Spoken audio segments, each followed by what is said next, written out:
नमस्कार सांग माने आपण माने समस्ते भलरे अछंती ना। आज रविवार घरे टिकिए आमिष नहले भल लागे नाही। आपण माने रविवार केउ सबु तरकारी रोसई करंती मते कमेंट रे लेखंतु। तेणु मु सकाळे आम गाँ छुक निकट को गली सेठारे थिबा मांस दुकान को। दुकान रे भाई चिकेन काटी बिक्री करुथले।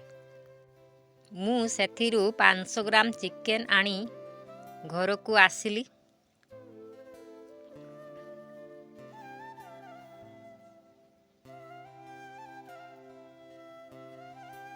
तापरे चिकेन पाई आवश्यक मसाला जोगाड़ करिली। मु 500 ग्राम चिकेन पाई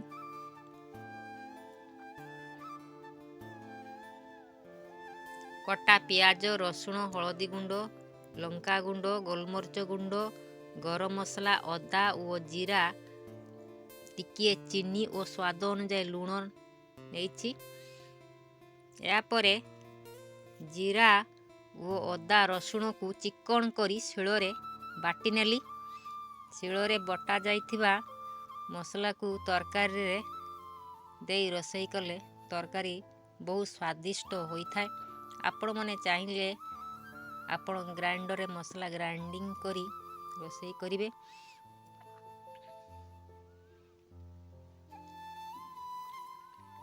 या परे मु काठ चुली रे कड़ाई बसाई तेल पकाइली। सेथिरे टिकिए चीनी प्रथमे पकाइली। चीनी लाल हो गला परे सेथिरे कटा जाइथिबा पियाज को बादामी रंग पर्यंत भाजी नेली। पियाज बादामी रंग भली भाजी आसला परे सेथिरे बटा जाइथिबा रसुण अदा और जीरा को पकाई नेली। मसला को भल भावे कषि नेली जेते पर्यंत मसलारू तेल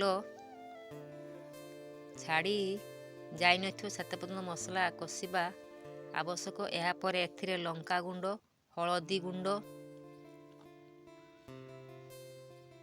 पकाई नेली।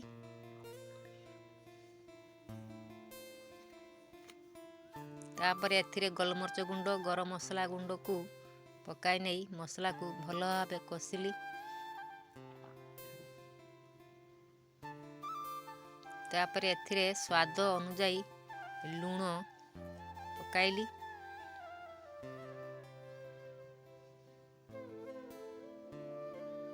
मसला कषि आसला परे एथिरे ग्राइंडिंग करी रखा जाइथिबा टमाटो को देई एथिरे भल भावे गलई मसला को कषि नेली।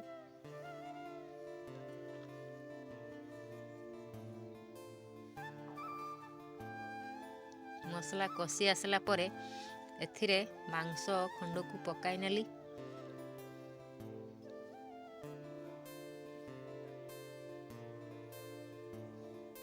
भल भावे मसला एवं मांस को भल भावे गलाई एथिरे टिके टिके पानी देई गलाउथिबे।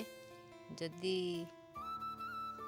मसला तले लागी जाए मांस तरकारी पोड़ी जिबार भय थाए। मांस तरकारी पोड़ी गले स्वादिष्ट हेबो नाही। तापरे एथिरे भजा जाई रखा जाइथिबा आलू खंड को सेई तरकारी पकाई नेली।